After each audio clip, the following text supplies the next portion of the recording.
Is native advertising worth it if you're in dropshipping? In this video today, we will answer this question. Hi everyone, my name is Marcel Sattler. I'm the founder of Purple Black, a native advertising only agency.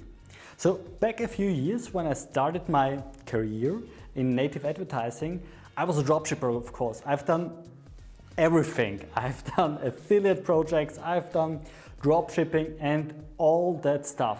So I know exactly what's working and what's worth it and what's not. And of course, I started with Facebook ads like everyone out there with dropshipping. And it depends how it works, to be honest. Yes, of course, some campaigns were winning campaigns, winning products, everything went fine. But unfortunately, I have to fight with Facebook because I have gotten a lot of account bans and I was texting, I've used fake accounts, purchased new business manager and something like that. So it was first of all pretty expensive and of course annoying because I was not able to use my time to create new campaigns, search new products or something like that. I was just fighting with Facebook account bans and everything that.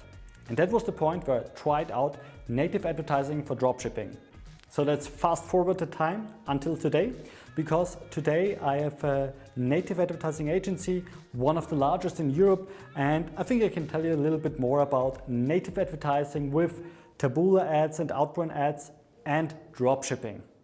The last couple of months, a lot of dropshippers running to traffic sources like Taboola and Outbrand, and not just because the iOS 14 issue, no, but also because of account bans, because of scaling issues and many issues more. And yes, native advertising is still a very legit way to generate purchases for your online shop if you're in dropshipping.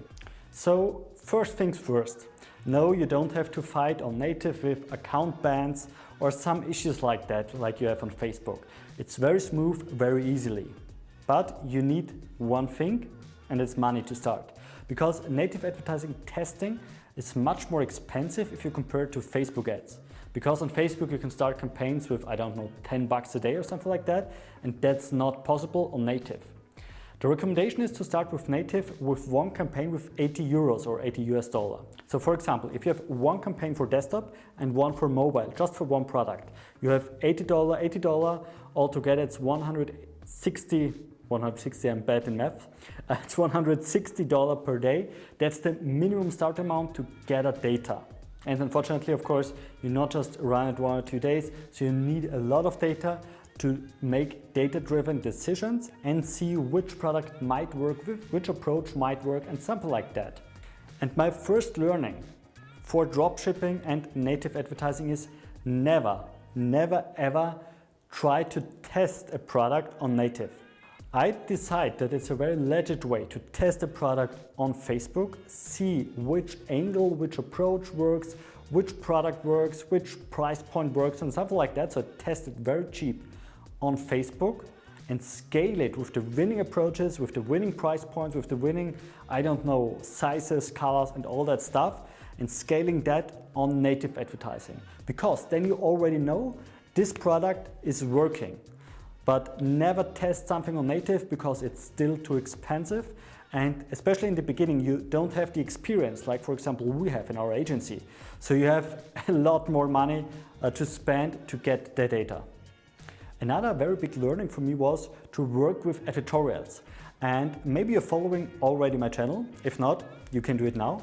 And when you're following my channel, you might notice that we are always using landing pages which are editorials. So they look like a news article page, but of course that's proven, legit copywriting from our expert team to convert a completely cold audience to a hot, ready to buy audience within a few clicks. So if you want to start with native advertising for your dropshipping store, you have to learn copywriting for editorials. There's no way around. You definitely need it to get high CTRs and low CPCs and low conversion costs, low CPAs. Let's jump to the learning 3. And that's the product research, because we all saw it. There are some things which are working fine on Facebook, like, I don't know, beanies in winter or something like that. but unfortunately that will not working on native because that's a nonsense product everybody can get on the next corner. But there are some products which are super interesting, especially on native, because you have to know that people are in reading mode. They want to gather information, they want to get new updates about the hottest shit out there.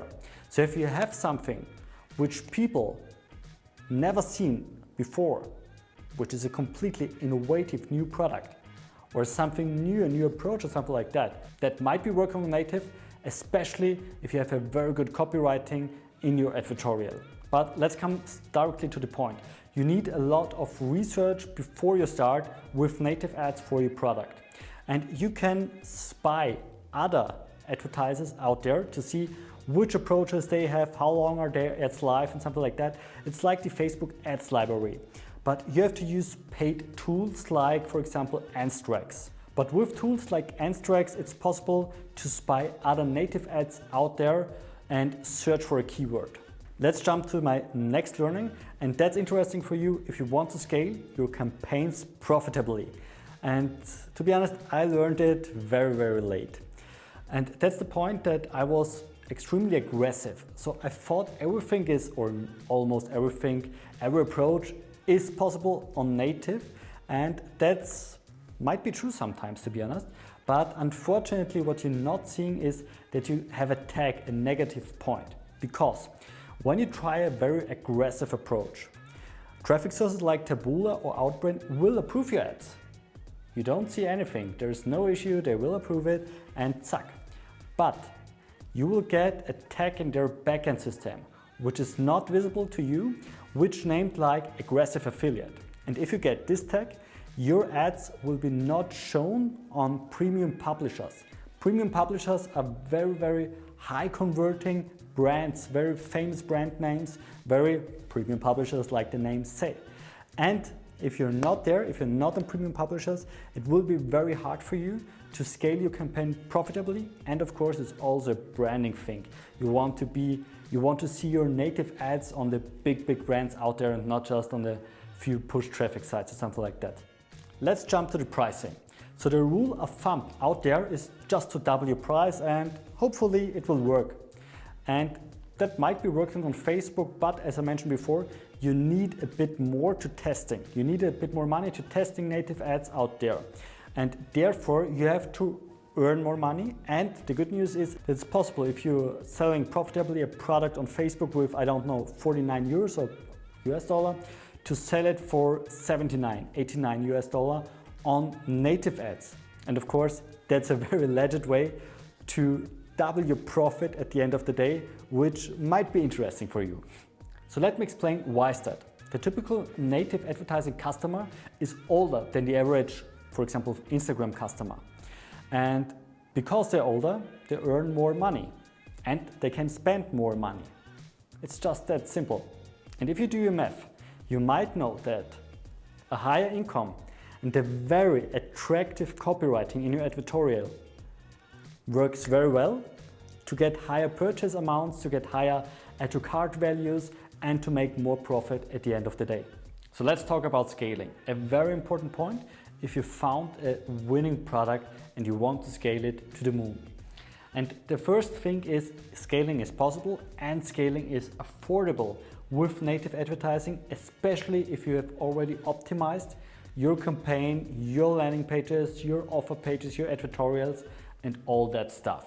We're also managing a few dropshipping stores where we have days to spend 30, 40K per day to an affordable price point, which is almost the same like you spend 2 or 3K per day. So it's not a very big drop in the CPA if you want to scale 10 times more.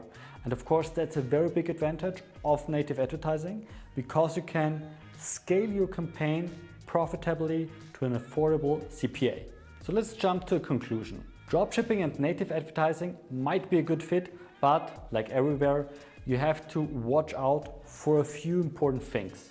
It's important for you to have a winning product and not test it too much on native. You have to know that this product will work 100% because you already have the experience from the past. Please also note that you need more budget to test a native advertising campaign, especially if you compare it to Facebook. So you need more money to test that shit out.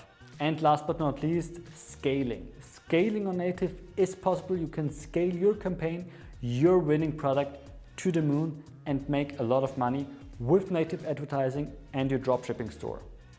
If you want to learn more about native advertising, then please don't forget to follow my channel and activate your bell to get notified when I'm uploading a new video about native advertising. See you soon.